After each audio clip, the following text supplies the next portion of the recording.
Então, boa noite, turma.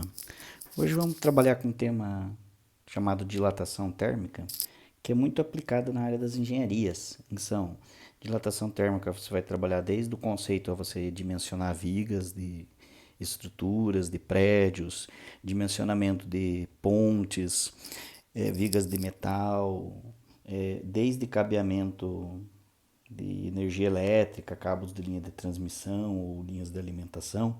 Então é muito utilizado e é muito aplicado na área. Então o conceito de dilatação térmica é um conceito muito utilizado na área das engenharias de forma prática, né?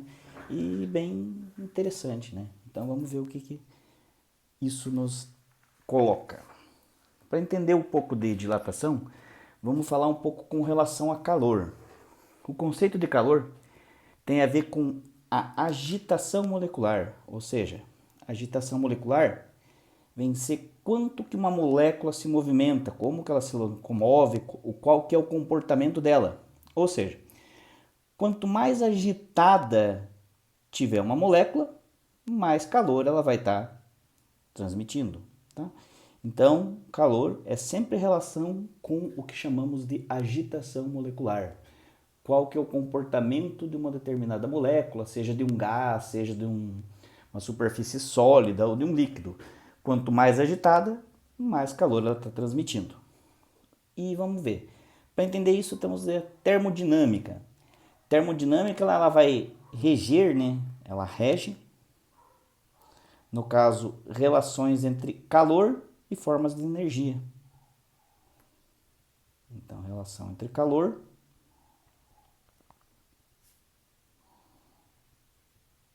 e formas de energia.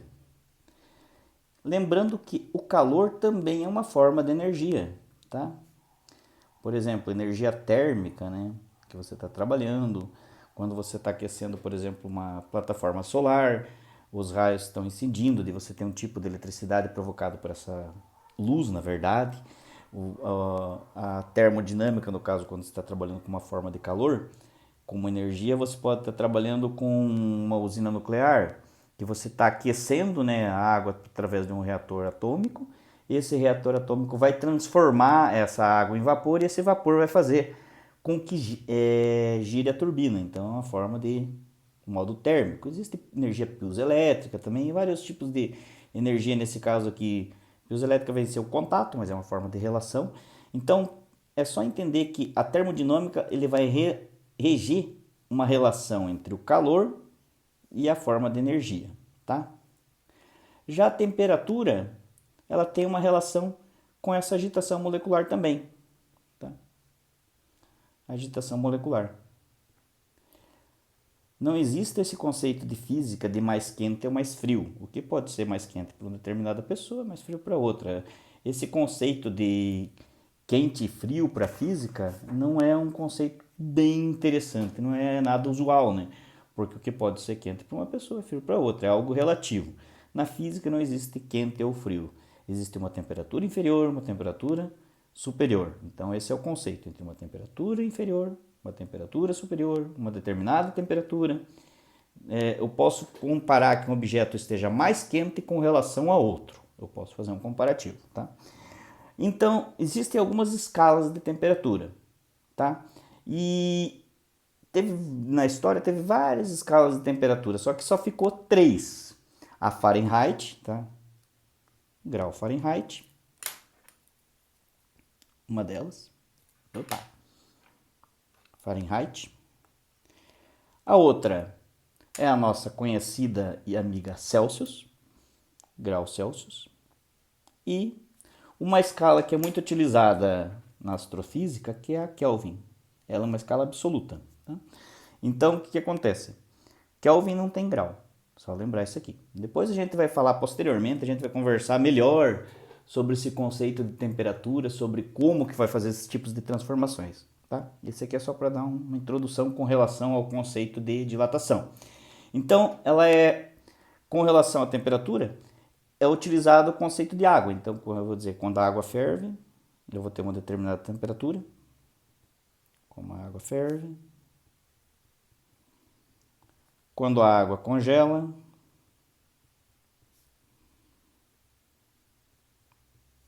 e o que a gente chama de zero absoluto. Com relação à escala Celsius, que é o que a gente utiliza, e a escala internacional, geralmente utilizada, a Fahrenheit é apenas utilizada de países de língua inglesa, posteriormente a gente vai entrar em detalhes com relação a isso. Então, a Celsius, a água ferve a 100 graus. É o ponto de fervura da água. Ela congela a 0 graus.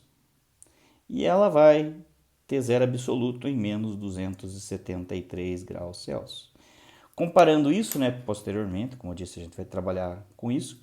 Em Kelvin equivale a 373 Kelvin, 6 graus, 100 graus. 273 Kelvin quando a água congela e zero absoluto Kelvin quando tem menos 273. Zero absoluto Kelvin é um ponto interessante de se observar, que é quando para tudo.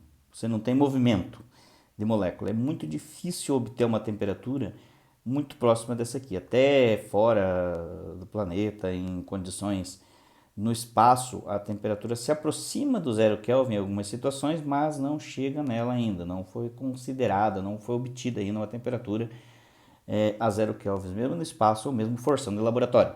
Já em Fahrenheit, isso aqui você vai ser, ela ferve a 212 Fahrenheit. Ela congela a 32 Fahrenheit e o zero absoluto é menos 459 graus Fahrenheit. Beleza? Então esses são os conceitos iniciais para a gente trabalhar. Então nesse passo a gente vai ter a ideia de dilatação térmica. Então o que é dilatação térmica? À medida que a temperatura aumenta, né? Aumenta a temperatura. Aumenta a temperatura. O que vai acontecer também? Aumenta também a agitação molecular. Aumenta a agitação molecular.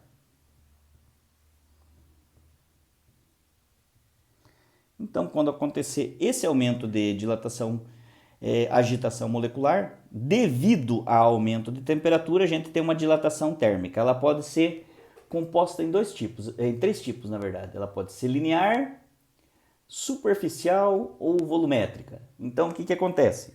Eu tenho a dilatação linear. Vou dizer que eu tenho uma barra de comprimento L. Nessa barra de comprimento R, eu vou fornecer um calor ΔQ nela. Tá? Vou considerar ΔQ como calor, né? Calor fornecido. E vou aquecer essa barra em qualquer ponto dela. Vamos considerar que ela está dilatando, ela vai dilatar pelas três dimensões, né? Mas o que acontece? Ela é maior de modo linear, ou seja, ela é mais comprida do que larga, do que alta, né? Então a gente vai ter uma dilatação linear, ou seja, correspondente aonde você tem a maior dimensão. Nesse caso, a maior dimensão dela é linear, né? Então é uma linha, né? Então o que vai acontecer? Vai ter uma dilatação nessa barra aqui. As outras dilatações ocorrem, mas são insignificantes, são muito pequenas para ser constatadas, né? Se preocupar com ela. Vamos imaginar um fio ou um trilho de trem. Então eu vou ter um comprimento L.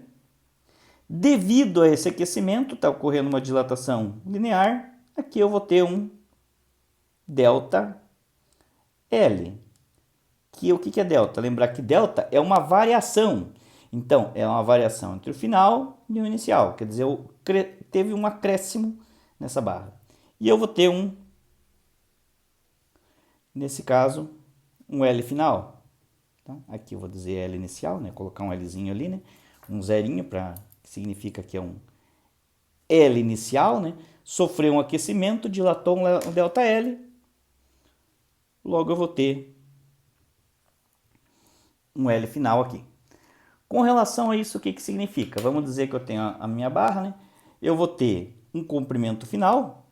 O comprimento final da barra é dado pelo comprimento inicial mais a taxa de variação desse comprimento, né? Esse ΔL.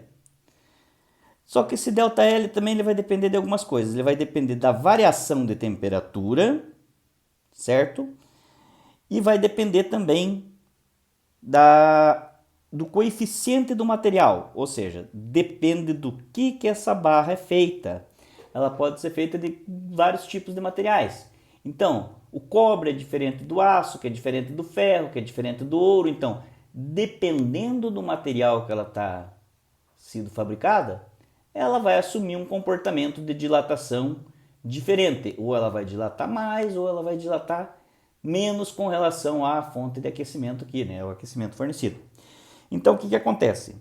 ΔL nada mais é que uma taxa de variação entre o comprimento inicial que você fez vezes o alfa, onde esse alfa aqui, ó, ele vem ser o coeficiente de dilatação desse material, vezes a variação de temperatura, né? ΔT. ΔT significa temperatura final menos temperatura inicial. Então, esse alfa, ele é uma relação entre o coeficiente de dilatação.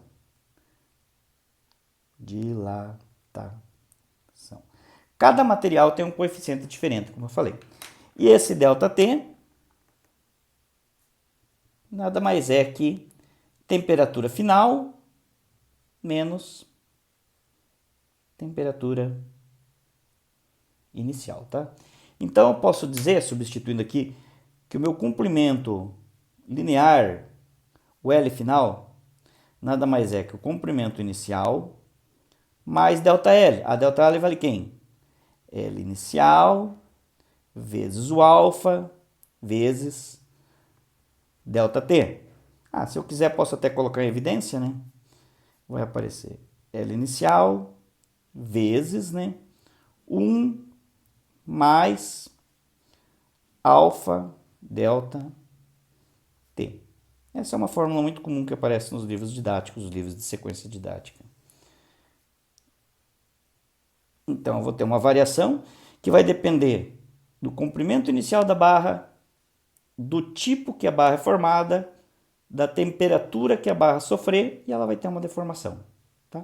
Aqui no caso eu tenho dois tipos de materiais. Inicialmente, a temperatura inicial desse material aqui, eu vou considerar o aço, é igual à temperatura do material aqui, que é o latão.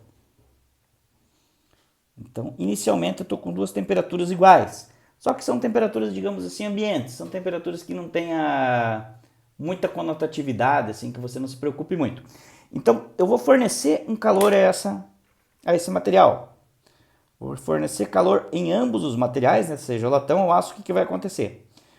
O meu aço vai dilatar mais que o latão e vai forçar, entortar a barra. Porque o coeficiente de dilatação desse material aqui, ó, do T inicial, é maior, né? No caso, o coeficiente desse material é maior que o coeficiente de dilatação do latão. Então, acontece um entortamento da barra devido a isso aqui. Então, isso que acontece em muitas coisas. Vamos ver uma aplicação. Nesse caso, qual o comprimento final de uma viga de 50 metros após sua temperatura ter variado de 0 graus para 40 graus? Isso é uma situação real que pode acontecer, né? Tanto que a parte de dilatação você pode trabalhar com situações reais envolvendo, no caso de dilatação linear, um trilho de trem, que é muito comum você ver aquelas fotos de trilho de trem todo arrebentado. Por quê? Porque ele sofreu uma dilatação muito grande, porém o espaçamento entre os trilhos estava muito pequena, e o que vai acontecer? Na hora de eles dilatarem, né, eles vão se juntar e vão destruir o trilho. E em muitos lugares nos Estados Unidos, dependendo quando você tem uma temperatura muito baixa, o que o pessoal faz? Eles pegam o trilho do trem e jogam gasolina em cima e jogam fogo. Por quê? Para fazer com que ela dilate, porque se ela tiver uma temperatura muito baixa, ela vai se contrair, e de se contrair muito vai fazer o trem descarrilhar. Isso pode acontecer com os cabos de energia elétrica. Por exemplo, você está a temperatura muito fria aqui em algumas cidades do Brasil, Guarapuava, por exemplo, que o cabo tem uma flecha, né? Você tem uma flecha lá entre uma linha de E outra, né? Você tem uma flecha, ou seja, uma pequena barriguinha nesse cabo aqui, ó, que faz com que ele permaneça meio que pendurado, assim, né? Agora, quando você tem um frio muito grande, o que acontece? Ele vai contrair, devido a essa contração, ele acaba partindo. É um fenômeno que acontece muito, porque você tem uma dilatação muito grande, né? E você tem uma variação muito grande, então ele não pode, ele tem que ser projetado para ficar de modo que no calor ele não dilata muito, de modo que quando se ele dilatar muito ele fica duas barrigas muito grandes, na hora que venta os dois cabos se encostam, dá um problema elétrico. E tem que ser calibrado de modo que se você tiver muito frio, ele não vai dilatar, ele não vai contrair o suficiente de modo a estourar. Tá? Então vamos ter esse exemplo aqui. Qual o comprimento final de uma viga de 50 metros após sua temperatura ter variado de 0 graus a 40 metros. Isso aqui pode até servir para uma ponta, né? Você vai trabalhar várias pontas. Então vamos ver o comprimento inicial. Então L inicial é 50. Vou ter a temperatura. Temperatura inicial é 0. Temperatura final é 40 graus Celsius. Isso pode acontecer até mesmo aqui na cidade, porque 40 graus Celsius é uma temperatura que às vezes não atinge, mas ele pode atingir porque você tem a irradiação solar, né? A irradiação do solo, alguma coisa assim. No próprio material você tem no solo uma variação de temperatura até maior que na superfície. Na medida que você vai subindo, você tem uma variação menor de temperatura. Então o que acontece? Eu posso trabalhar o meu comprimento final, né? Nesse caso aqui, eu vou ter L, vem ser o L inicial, né? Nesse caso aqui, ou você pode colocar o 1, que eu coloquei lá na fórmula, o L inicial 1 mais alfa vezes ΔT, né? Ou eu posso fazer, né? L mais L inicial, né? Vezes alfa vezes ΔT. Tá? Lembrar, né, que esse aqui não foi colocado o coeficiente linear do concreto, né? Qualquer tipo de programa, ele vai te dizer, né, ou qualquer tipo de problema, ele vai te dizer qual que é o coeficiente linear do material. Nesse caso do concreto, é 12 vezes 10 a menos 6 graus Celsius a menos 1, né? Porque desse aqui você cancela graus Celsius com graus Celsius, né? Ele vai ficar só a temperatura, só a unidade de medida, né? Então, vou ter essa aqui. L, então, o comprimento inicial vai ser 50, mais L inicial, 50 novamente, né? Vezes alfa, né? Que é 12 vezes 10 elevado a menos 6, tá? Lembrar que eu posso até colocar metros aqui. Aqui, graus Celsius a menos 1. Então, graus Celsius a menos 1, ó, menos 1, coeficiente negativo, vem para baixo. Vezes ΔT. Temperatura final, né? Temperatura final, nesse caso 40, menos 0. Lembrar que 40 menos 0 aqui, né, vai dar 40 graus Celsius. Bom, já sei que grau Celsius com grau Celsius vai embora, né? E agora é só efetuar essa soma aqui. Eu vou ter 50 metros mais, na hora que eu trabalhar esse aqui, né? 50 metros mais 50 vezes 12 vezes 10 a menos 6 vezes 40. Isso aqui vai dar aproximadamente 0,024 metros. O comprimento final dessa viga aqui vai ser 50,024 metros. Então, dado que você vai ter uma variação de 0 a 40 graus, né? Ela vai dilatar ΔT, né? ΔL, 0,024 metros, ou 2,5 cm. Tá, mas 2,5 cm é uma dilatação pequena, mas imagine isso num prédio.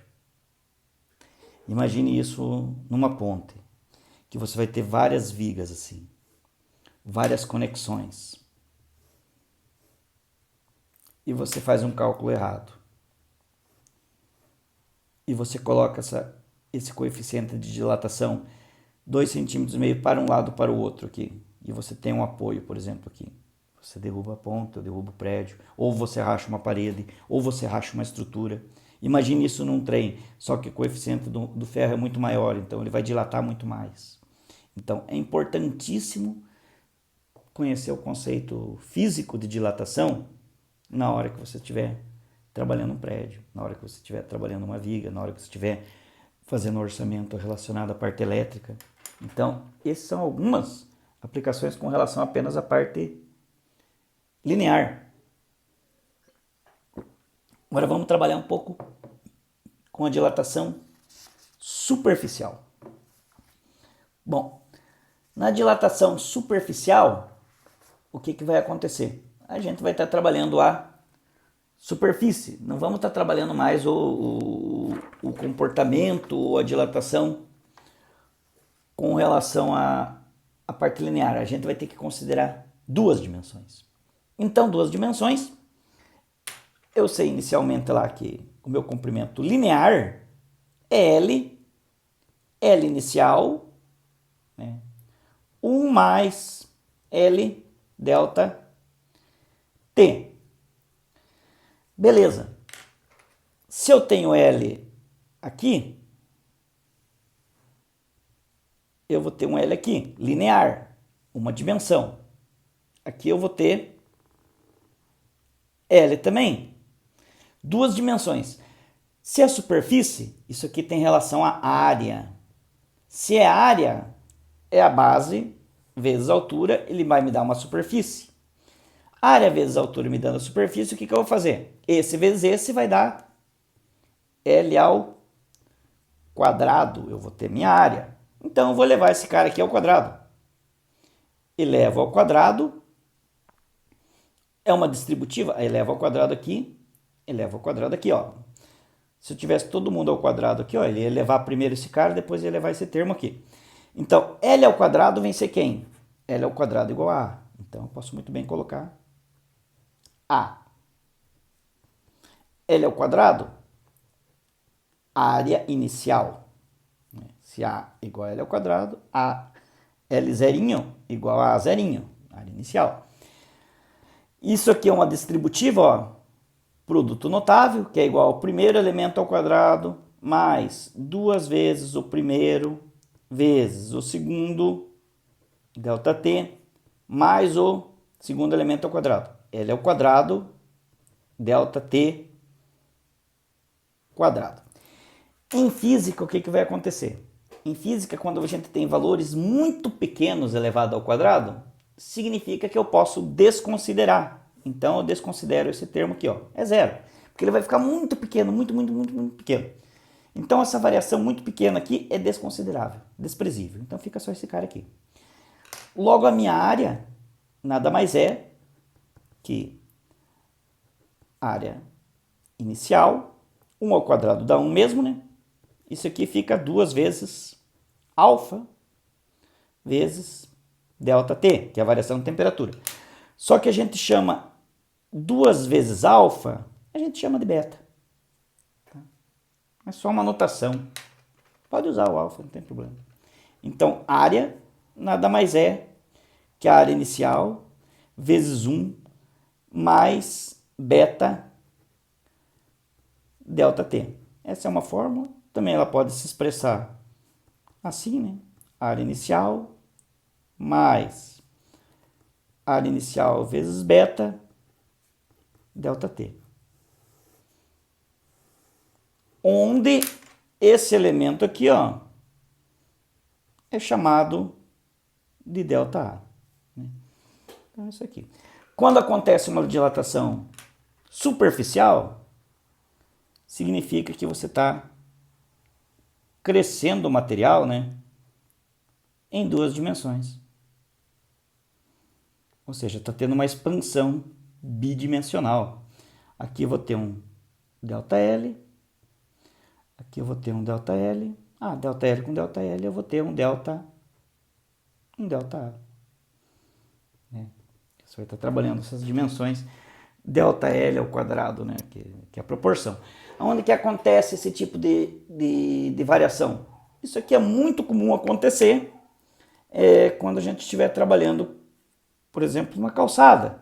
Por que uma calçada ou num piso, por que tem as divisões entre os pisos cerâmicos? Por que o pessoal coloca aquelas divisõezinhas lá de piso cerâmica? Por quê? Porque você tem que ter um processo para o material, dependendo da temperatura, dilatar. Senão você colocar todas as cerâmicas juntos, né, ou a calçada junto em si, o que acontece? Na hora que o concreto dilatar, ele vai encontrar uma resistência, essa resistência vai fazer com que esse material exploda, né, assim, ele se deteriore por si só, né, ele vai acabar rachando, né, vai dar fissura, vai quebrar a calçada ou o piso em si, né, tá? Esse, no caso, é a condição de dilatação superficial. Vamos colocar um exemplo para ficar mais simples. Vou ter uma chapa de ferro, que é a proteção de uma máquina, né, numa empresa qualquer, com as dimensões de 10 metros por 15 metros. Ao ser aquecida com a variação de 500 graus, ou seja, essa máquina esquenta um pouquinho. Qual será a superfície dilatada e sua nova superfície nessa temperatura? Considere o coeficiente de dilatação do ferro, alfa linear, de 3 vezes 10 a menos 6. Beleza. Eu vou trabalhar uma chapa, né? Eu tenho uma chapa de 10 por 15. 10 por 15. Eu quero saber a área. A área é a base vezes a altura, né? Já vai estar na própria fórmula, 10 vezes 15. Eu vou ter área, nada mais é que a área inicial, nesse caso, né?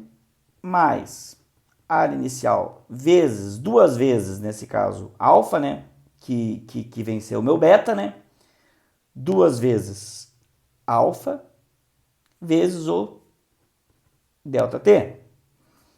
A área inicial é quem? 10 vezes 15, 150 metros quadrados. Então a área eu vou ter 150 metros quadrados, mais a área inicial, 150 metros quadrados, vezes 2 vezes alfa. Alfa é o coeficiente linear dessa chapa aquecida, né? Desse ferro, vezes 10 a menos 6, 10 a menos 6, sobre C, né? Grau Celsius, né? Menos 1, né? Ele passa para baixo, tem um grauzinho aqui, vezes a variação de temperatura, ela variou 500 graus. Opa, esse graus aqui com esse graus vai embora aqui, né? Ele vai sobrar só a temperatura aqui. Então, o que acontece? A área vai ser 150 metros quadrados, mais, você vai efetuar essa soma aqui, essa multiplicação, que vai ser 150 vezes 13, vezes 10 a menos 6, vezes 500. Isso aqui dá aproximadamente 1,95. 1,95 metros quadrados. Beleza. Logo, essa área aqui vai ficar 151,95 metros quadrados. Onde a minha taxa de variação ΔA é 1,95 metros quadrados, né? Esse cara aqui, ó. Esse aqui é o elemento ΔA. Olha, 1 metro, quase 2 metros de dilatação, 2 metros quadrados, imagine, 2 metros quadrados, um elemento aqui vai 2 por 2 aqui de dilatação superficial. Então é um troço que você tem que tomar bastante cuidado ao dimensionar. Tem que sempre considerar isso quando você for fazer um cálculo com relação a isso, tá? Então vamos ter um outro exemplo, já que a gente está dilatando o objeto, vamos dilatar ele volumetricamente. Volumetricamente, quando a gente tinha uma dimensão é apenas ΔL, duas dimensões L vezes L, três dimensões L vezes L vezes L, né? Então vou ter um L aqui, vou ter um L de altura e vou ter um L de comprimento, altura, largura, comprimento. Eu vou fornecer energia, né? Eu vou fornecer ΔQ a esse material, logo eu vou ter uma variação. Ele vai dilatar em todos os sentidos, né? Ele vai dilatar em altura, largura e comprimento. Você vai ter um grande ganho de volume com relação a esse comportamento. Então a gente chama isso de dilatação volumétrica. Bom, lembrar que eu vou ter L é igual a quem? L inicial vezes 1 mais alfa delta T. Quando eu estava trabalhando com L, eu fazia L ao quadrado. Agora, como eu estou trabalhando com uma dilatação volumétrica, isso aqui, volume é igual a quem? L ao cubo. Então, vou levar todo mundo ao cubo. Cubo, cubo e cubo. Delta L ao cubo, L ao cubo é volume. Então, aqui eu vou ter V. V inicial ao cubo, L inicial ao cubo é V inicial. Agora aqui eu vou ter um produto notável, né, que nada mais é que é o produto do cubo, que é o primeiro elemento ao cubo, mais 3 vezes o primeiro ao quadrado, vezes ΔT, mais 3 vezes alfa ao quadrado, ΔT quadrado, mais o cubo do último, alfa ao cubo, ΔT cubo. Lembrando que se você está colocando um valor bem pequeno, multiplicando por ele mesmo, ele vai ficar menor ainda. Vou desconsiderar esse cara e vou desconsiderar esse cara aqui. Ele vai para zero, é muito pequeno, é insignificante.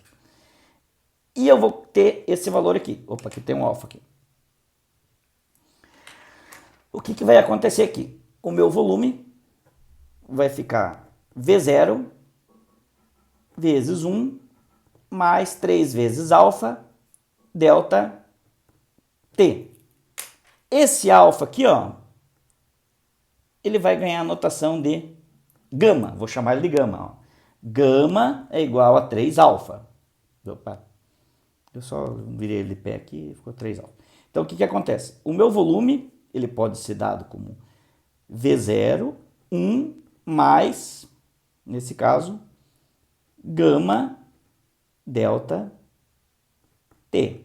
Em algumas notações de livro ele vai aparecer V é igual a V0 mais V0 gama delta T. Onde esse elemento aqui, ó, é chamado variação de volume. Correto? Então vamos ver mais um exemplo prático com relação a isso aqui. Nesse caso eu tenho um tanque de gasolina de um carro com capacidade de 60 litros. E esse tanque é completamente cheio a 10 graus. O carro é deixado no estacionamento, onde a temperatura está a 30 graus. Vou considerar desprezível a dilatação do tanque. Qual a quantidade de gasolina derramada em litros? Aqui eu já tenho, considere o gama do gás, ou seja, dilatação volumétrica da gasolina.